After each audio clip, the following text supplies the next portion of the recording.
everyone, welcome to the channel, and I hope you are having a wonderful day.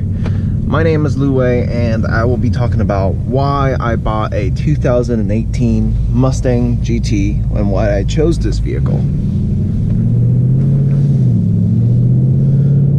Oh, look at that dog.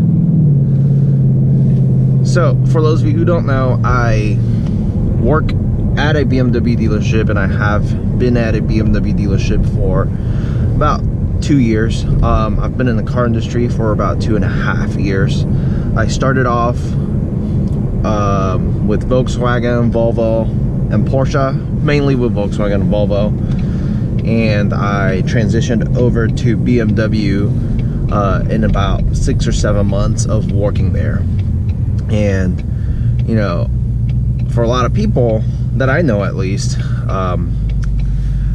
it's hard for them to kind of think why I'm getting a Mustang instead of something maybe along the lines of BMW, especially since I have been a big fan of European vehicles for pretty much all my life, since my other car is a Volkswagen GTI. But yeah, I'm here to talk about why I chose the 18 GT and why I think this is the right choice for a lot of people.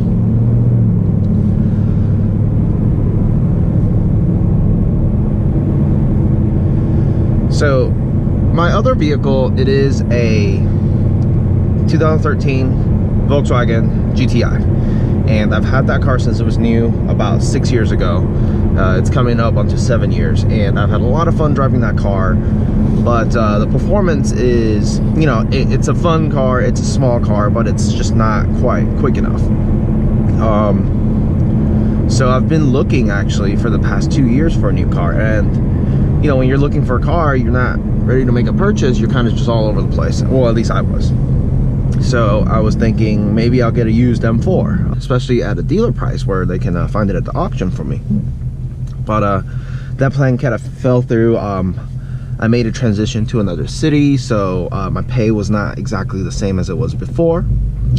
So the M4 plan was out of the picture. But here's the thing that I never really, I mean, I talk about, but I haven't actively talked about it when I was looking for the M4, and that is, I love the Mustang GT, and I have always wanted the Mustang GT ever since I got my GTI. Actually, I got my GTI when I was graduating high school to go to college, and I was looking at Mustang GTs back then at 13. The only thing that was stopping me was how bad the fuel mileage is and how expensive the insurance is. So that was kind of out of the picture from the get-go. So come 2018, and I'm searching for cars, and I told myself I'm comfortable now, and if I keep waiting, I will never buy a car. And thankfully my girlfriend was very supportive of that too, so she was encouraging me to buy a vehicle as well, and she loves the Mustang, by the way. So I told myself, if my company got a Mustang traded in, I will go ahead and pull the trigger. Whether it's a 2015 to 2017 model style or a 2018 and up, doesn't matter. So, you know, long story short, it was the end of the year, and I started looking for a 2017 GT at another dealership because it was such a good price. It was 11,000 miles for $25,000. I thought to myself, you know, they're probably trying to get rid of it before the auction, so I am gonna try to scoop it up. Literally the day I started looking, we got this car in on trade. I mean, it must have been meant to be. On the day I started working numbers with the dealership, that's about an hour and a half away, we got this car in. So literally I went across the street, test drove the car for about a night, and just decided, let's just do it. That's when I pulled the trigger. It's a little background on how I got the car. Now, as to why the 18 Mustang GT, Mustangs have always been huge bang for the bucks. You know, you're talking about well, this car brand new is probably, it's the GT Premium Performance Pack 1. Has Apple CarPlay as navigation. This car brand new, I would say. I didn't get the window sticker, but I would probably say it's 45, 46. And it was driven for a year, a little bit over a year, and with 17,000 miles on it when I purchased it. Well, 17,800 miles. The car was dramatically cheaper. You can find these cars online for anywhere from $30,000 to $33,000 at a used car price at 2018. And you know, obviously I work at a dealership, so I was able to get it closer to trade-in price, which is a plus. You know, definitely a plus. But regardless, even at 30 or 33, this car is still an amazing deal. This car is with the performance package. It comes with the Brembo brakes, stiffer suspension. It comes with 460 horsepower from the factory. I got the one, you know, obviously it's a trade-in, so I didn't really have a choice with this, but I got the 10-speed automatic transmission, which, you know, I'm still getting used to, but I'll make another video on that. This, you know, the performance of this vehicle when you are cruising is, you know, it's just like any other car.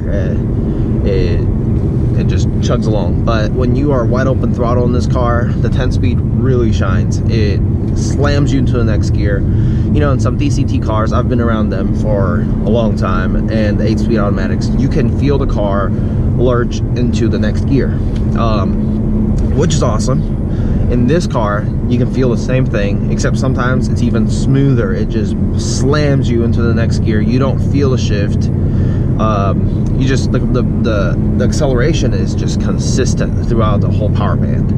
And it's something that is very different, and I think really brings this Mustang to, you know, the 21st century. It's very different. And also knowing that the S550 platform is independent suspension, it's even better. It makes the car even better.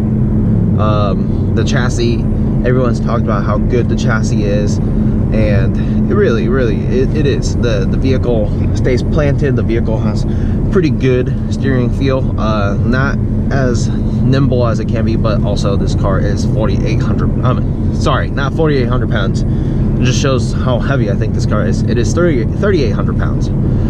So it is a heavy car, but it still stays very nimble. And you know, it's just a really good bargain if you really tie those two things together. I mean, you're getting a car that's 460 horsepower. You're getting a car that's a 5-liter V8. You're getting a car with plenty of power, with plenty of speed, for the price of $33,000 as a used vehicle. You know, if you're looking at a used M4, which we had a 2016 M3, we had a 2016 M3 come in. The car was $37,000. You know, and yeah, it's unfair for me to compare the two of them, since one has such a high price and one is, you know, definitely a lower price, this vehicle. But at the end of the day, you're looking, you know, I'm looking for a car that's fun to drive. I'm looking for a car that I'll enjoy every day and I like the looks of, which this car hits all of that. And maybe even a little bit more. You know, in here it's got ventilated seats and heated seats. M4s, they do come with heated seats, but they don't come with ventilated seats. So there's a little extra. And not all M4s come with Apple CarPlay either, and this car has Apple CarPlay. So, you know, I definitely got a lot from this vehicle. You know, you go online, you watch YouTube videos. There is a, if you type in M4 versus 18 GT, you know, one of the first videos is a 2017 or 2016 M4, although a convertible.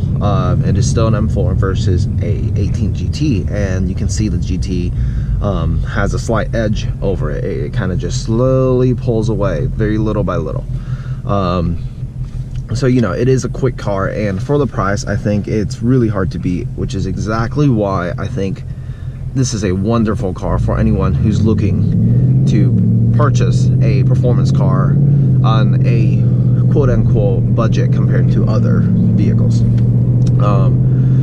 And I mean, one of the last things I can talk about is, I mean, the glorious V8. You know, in a lot of European cars, they are downsizing, and there's nothing wrong with that. Their turbocharged engines are extremely extremely good, extremely responsive, extremely good, and just extremely fun to drive.